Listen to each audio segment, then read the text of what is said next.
Now, your forecast first from KARK-4, your weather authority. Hey, a beautiful day. Plenty of sunshine across central, north, and even south Arkansas.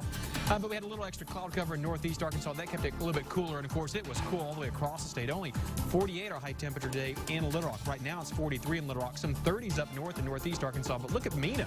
52 degrees. Arkadelphia, 51. So some parts of the state actually did climb into the 50s today. And it looks like more of us could do that tomorrow.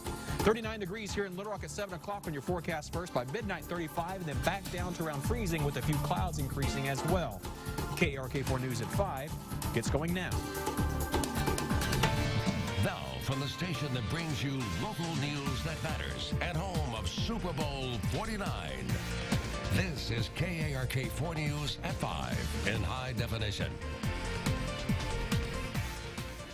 It is a case that's captured the hearts and minds of many in central Arkansas as people continue to ask, where's Malik? Thanks for joining us tonight at 5. I'm Bob Clausen. And I'm Ashley Ketz. While Searcy detectives say they continue to work their investigation into the 2-year-old's disappearance, KARK-4's David Goins joins us now with more on why they are having to compete with social media. David? Yeah, they certainly don't want to compete, Ashley, that's for sure. And obviously the Malik story, no matter where you look, has a lot of effect throughout the city of Searcy and on the social media website for the Searcy Police Department. Obviously, this is going to take precedence all throughout the last few weeks, and it has. Now keep in mind, the connectivity we see in social media does help police and detectives keep up the public with emerging details. But as we're seeing in the search for Malik Drummond that is now ongoing, it's also fertile ground for spreading false leads and innuendo. The only visible reminder of Malik Drummond and Searcy right now, signs spread throughout the town of 20,000, a heart for Malik, placed at busy intersections and in front of the PD where detectives continue their work. But now an online distraction, Searcy police taking to Facebook to combat online claims about a break in the case, making it clear we have not found Malik, we are still searching for him. Searcy police say rampant and unfound rumors have no material effect on investigators continuing their work to try and locate the 2-year-old. That work has included searching the Little Red River over the last week. But the false online leads do reveal the negative side of immediate online information distribution. Searcy police say the same mediums were key in getting the word out about Malik's disappearance 17 days ago that led to hundreds of volunteers fanning out and searching for the toddler. And in Pulaski County, social media played a key role in another high-profile case earlier this year, the capture of kidnapping and murder suspect Aaron Lewis. Hours after police posted his photo across multiple online platforms, a citizen spotted him wandering in a strip center, crediting seeing his photo on Facebook as a reason he called 911. Now, Searcy Police Chief Jeremy Clark says he is acutely aware of the activity on social media, including misinformation on Malik's disappearance, telling me it's part of dealing with a high-profile investigation, but nothing that will deter detectives from the work at hand, and that is to find Malik Drummond. Back to you. Thanks, David. A 69-year-old woman fends off a would-be robber by hysterically screaming after she says the man with a gun jumped out of her bushes outside of her home. According to Little Rock police, the woman was walking up to her home on Thayer Street Monday night about 8 o'clock. That's when she says a man pulled out a silver revolver and demanded money after apparently hiding there in the bushes. Trim your bushes back around your windows to make it to where if you're driving down the street, an officer is able to see the base of your window. You know, cut that bottom 6 inches to 12 inches of foliage off the bottom of those bushes in front of your windows. According to the report, the woman said she believed her reaction startled the man, who looked at her for just a second and then ran off toward North Markham. Now, police have not found the person responsible. Now to a KARK-4 News update for you. Little Rock man turns himself into police in connection to the shooting of a 16-year-old girl. Kevin Blackman made his first court appearance today, pleaded not guilty to battery and unlawful possession of a gun. This call comes from the late-night shooting of the 14-year-old girl as she and a friend walked near Wakefield Elementary School. Because safety matters, neighbors now coming together to make sure their neighborhoods are safe. KARK-4 Suzanne Bruner is back from Faulkner County, where law enforcement there is placing a strong emphasis on neighborhood watch programs. Suzanne? Well, Neighborhood Watch is a program that's been around for years, a program the Faulkner County Sheriff's Office is encouraging their residents to form in their own neighborhoods. A Greenbrier woman deputies trained told me it's helped deter crime on her block.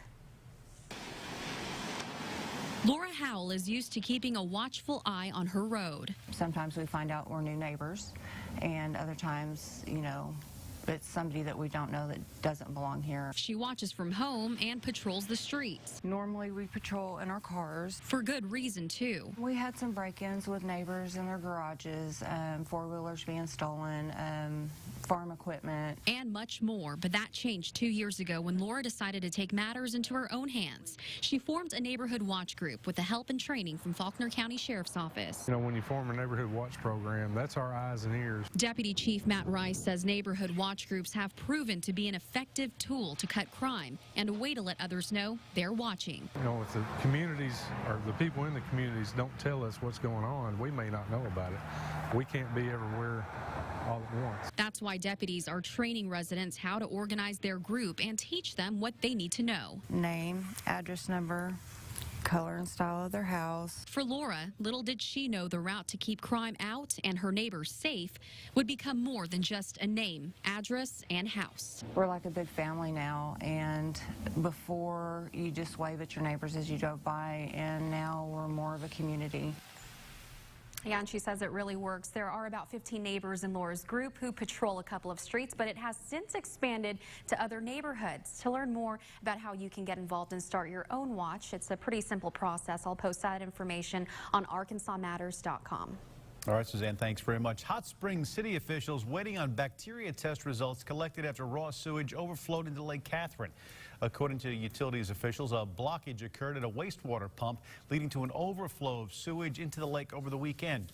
The blockage now cleared and the pump is back online. Officials didn't have an estimate of how much sewage overflowed into the lake, but an estimated, I guess you could say, time of running the water, they say, was flowing for about 24 hours or so before it was fixed. Arkansas State Police are now investigating an officer-involved shooting in northeast Arkansas. They say it happened on Rector Street, that's in Paragould, early this morning. One person is in the hospital still, but is in stable condition. The Paragould officer that was involved is on administrative leave pending the outcome of the investigation. And now there's some breaking news happening in northwest Arkansas, where people there are on alert for an ammonia leak. Lauren Connolly is live in Rogers with the very latest on this. And Lauren, we understand this is happening at a Tyson Foods facility. What's going on?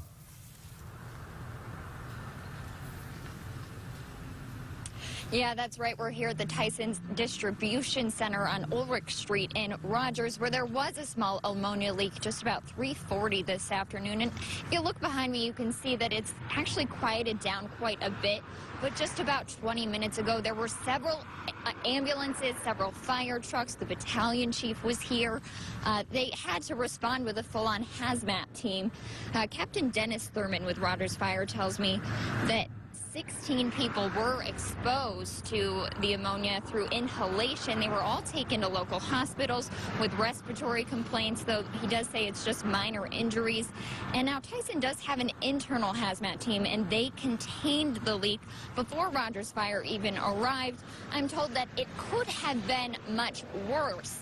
And because of that internal hazmat team, they were able to get everything contained before Rogers Fire even arrived here on scene. Again, there are 16 people that were taken to local hospitals, all with minor injuries, though I'm told that because they were able to contain that leak pretty quickly, that there was no harm to anybody else. They didn't have to evacuate the plant, and there's no threat to the immediate public. Reporting live in Rogers, I'm Lauren Conley, and I'll send it back to you guys.